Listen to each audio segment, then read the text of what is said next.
Hello ladies and gentlemen, not much of an intro for this one because this is a part 2 video and I'll link part 1 in the description. So we started off with KG's Opals. Now this is all the stuff that I'm not going to look at any further. So we've already cut out probably just over half the stones. Not because they're complete garbage, but because just some of them are a lot of work and possibly going to yield very little results. These are the more high potential ones, or the ones that I thought we'd just have a quick look at anyway. So if you want to know more about these stones, definitely check out that video. Otherwise, what we're going to do today is we're going to just rub them. So, Sinter Diamond Burr kit, if I get the dirty cover off it. So we've got them all the way from the 80 grit up to the 600 American Standard grit. I've already loaded up the 600. Most of these are going to need the 600. 80 is really good if we've got a lot of material to work through. So this one here, because there is a tiny bit of color over here, we'll probably use the 80 to just bring in a large amount of material just to see if there is a color bar, and if not, that'll get ditched. And I've kind of got these stones arranged in the order that we're going to look at it. So starting over here in the bottom corner, don't know why I did it this way, but bottom corner down here, going across this row, then back up here, and then going across this row. So that's the last one, that's the first one. Now the first one is just going to be a quick look at the bar just to see if there's anything there at all, because there's too much sand to even have a good stab at it. But then we get into some higher potential stones, and then some that might be probably cut out by the end of this video. So part 3, when we start polishing up any stones that we're left with, we should be probably halving this number again. Let's get the Dremel spinning and start having a look at all of these. And we're off. Stone number 1. I'll have up in the top left corner the stone that we're working on out of the 10. This one, I have sped up the footage a lot. For all the ones that don't really show much, I've sped up the footage for. This one, I went at it with a fairly coarse burr, but not the 80 grit, and just wanted to remove this sand. It comes off really quickly, so this only took a couple minutes, but you can see here I'm just doing an edge check, and yeah, so not much coming through. We will move on to the next one. Stone number 2, this is the one with the 3 bars. This one, I haven't sped up the footage as much because this one works out quite well indeed. So the blue sintered diamond is the 120 grit. I didn't want to go for 80 grit because it's such a high potential stone, and I really like working on it at this corner point here. The 80 grit has a good chance of just snapping it off. So the 120 tends to avoid that a lot better. And I'm just doing an edge check, basically just to wrap around the entire stone, because we come across a really nice color bar. You can see the mud coming off here, just slowly working the way around. I'm also taking off a lot of the sharp pointy edges because we're going to have to get rid of those anyway, so there's no harm in doing that now. We just want to minimize damage to any of the precious opal. But we also want to see the precious opal, so remove everything else, and this is quite quick. There was a huge sandy section just here, so just burn straight through that, no worries at all. I didn't really notice that. It's a really strange shaped piece, this one. A very strange shaped knobby. But I guess it comes out of the ground, so what do you expect? So now we're pretty much through the majority of it, and you can see that that second bar is definitely the prize of this piece. So I just want to double check to make sure it doesn't go in a weird angle or anything, because these bars rarely come out perfectly straight. And you can see here that just a little bit more sand, but we have a clear second color bar there that is really strong. That will be the biggest color bar that we come across in this parcel. And for a $50 parcel, just getting one stone like this could actually pay back the entire thing on its own. $50, you only need to have one really good hit and you can make that back. So I think this is already a very promising start, especially when we've still got 8 stones to go. Alright, stone number 3. We're just going with the 600 because it's already exposed, and you don't want to really hit any exposed precious opal with anything stronger than a 600 grit. It will avoid any kind of chipping. As long as you're fairly gentle, you still can't push too hard, and it will remove material pretty quickly still. It's definitely not a soft point, so sintered diamond will chew through. But because I could see so much opal here and it was just a thin layer of sand over the top, we just want to go to the 600 just to be safe.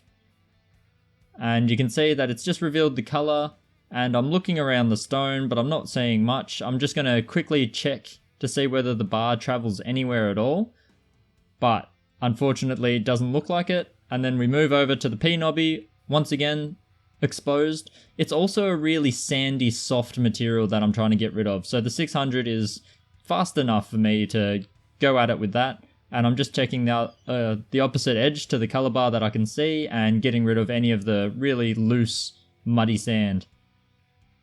And this one, I haven't sped up the footage quite as much because this one works out quite well as well. You can see here that I'm just tracing that bar around, seeing that it's on both sides. Again, this point is very sandy and soft, so straight through it, no worries at all. Water helps out with the clearing of the burr, so good to keep it wet. But all in all, I'm just having no fear at all and just grinding through that mud.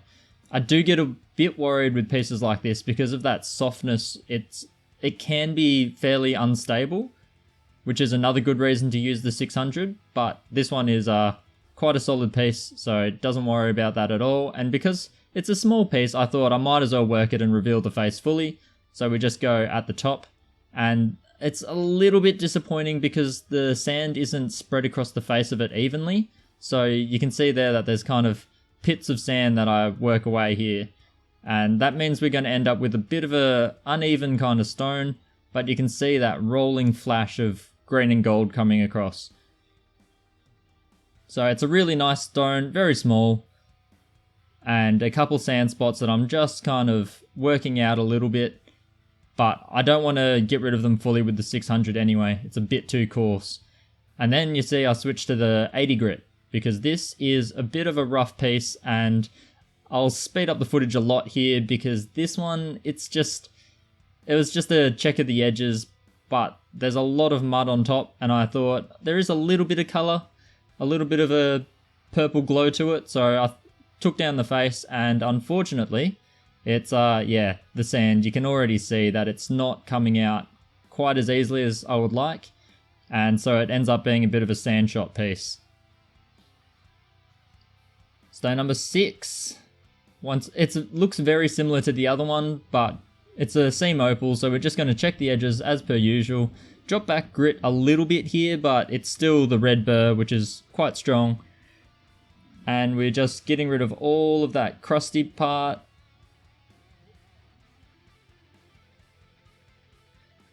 See, working away at the edges, I'm seeing flashes of color, but then I start, just like the last stone, getting a bit worried about the face having this dirt in it, because I know this stuff typically has a bit of a hard time coming out of the face fully, so I decided to check the face as well, and it just confirmed what I thought. It's definitely a fairly sand shot piece, which is, quite unfortunate.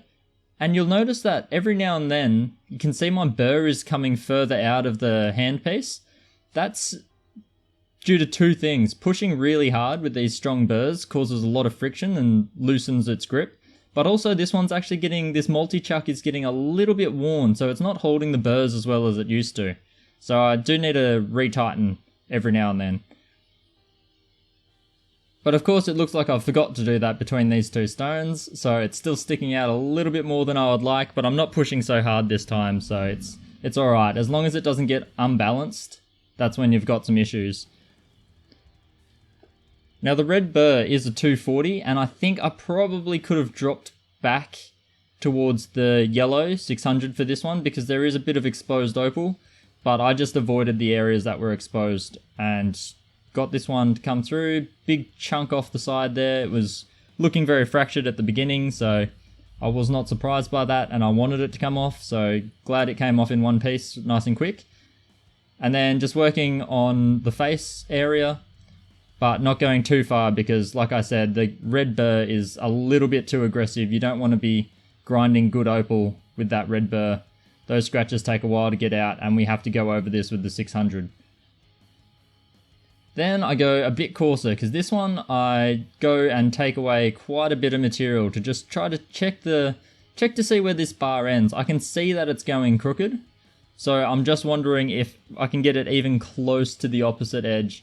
Which I don't, but the bar is still quite decent, and I just find the edge of it by just drilling into the sides here with this barrel shape. I like using the barrel shape for this kind of thing. It has a nice way of cutting. so that you can get a nice straight edge and just burn straight through the opal. So I just put it kind of just off to the edge of the color bar and drill in basically. And it moves material really quick because we're on the blue, which is about 120 grit. And you can see I like having this sharp edge. The sharp edge really helps cut in really precisely, rather than using the barrel side of it, which is what I'm doing now. And I'm just being very careful and keeping an eye on that blue bar, and still can't see where it ends on this side, so give it a nice drill in. And there you go, you can see that it's coming through and it's shooting to that bottom where the crystal starts to glow a little bit blue, which means I kind of know where the bar is going and where it ends. But I'm still I'm looking at it now thinking of burning all the way through and cutting that end off. But it is better to do it with a saw, so we'll stop there. Alright, this one, the big chunk of white with clear colour. I went for the red burr just because there is some colour exposed and I don't want to go too hard, but there is also a lot of material that I want to get rid of, so we're going to go at it pretty strongly.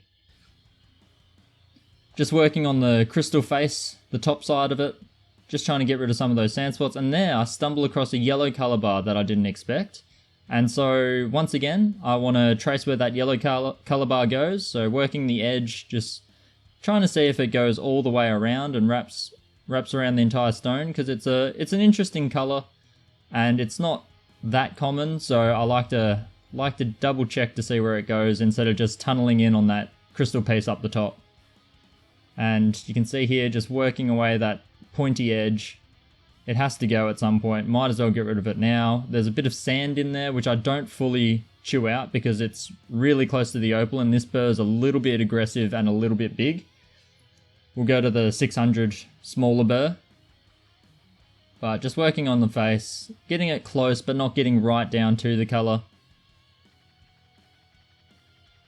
Any area that I hit with the red burr, I have to once again go over with the 600 yellow, because the Nova points would take a very long time to get rid of the scratches from this one.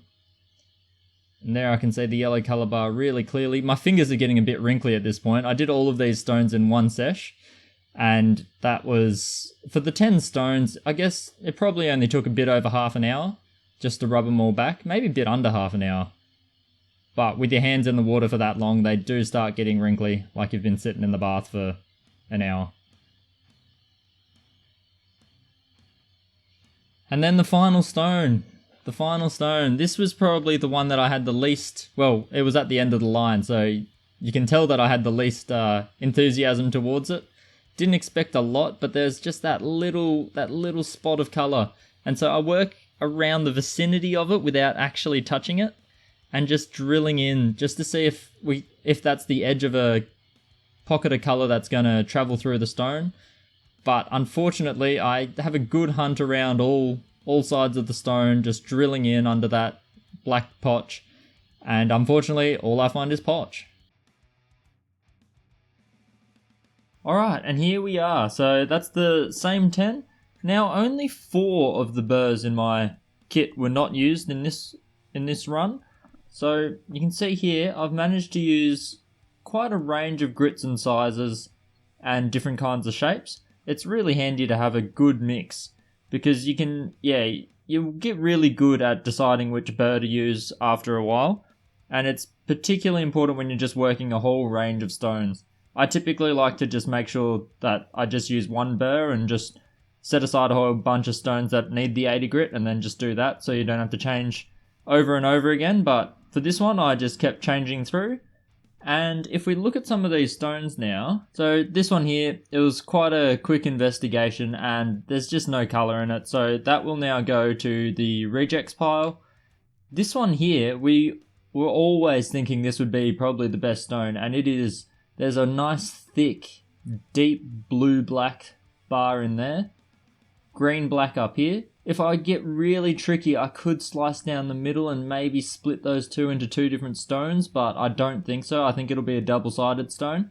I'll have to talk to KG about it. Up here, it looks okay, but it's really a bit sand shot, a bit crystal. There's a section here where there's blue on black. So if I come all the way down from this side, we might get a small stone blue on black, but on the other side, it goes to this crystal sand shot mess. So that one's a little bit unfortunate. We might still be able to get something out of that little bar there, but really it's this one here that's going to be the prize. So a slice somewhere along there, and then grind back down onto that one and reveal this one fully, I think is the way to go, but I'll double check with KG before I do that. So that one survives, will reappear in the next video. This one here, it was a little bit disappointing, but basically what I expected. It's just a small edge of opal.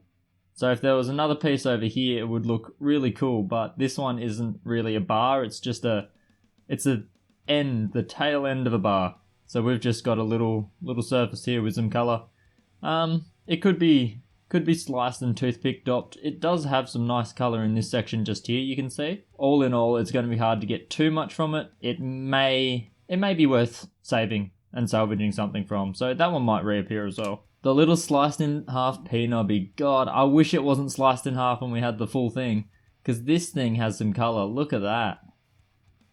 This one's worked out really nice. A little bit uneven, and I could even it out, but we'll lose this really nice lump section in here. There was some sand that went in both spots.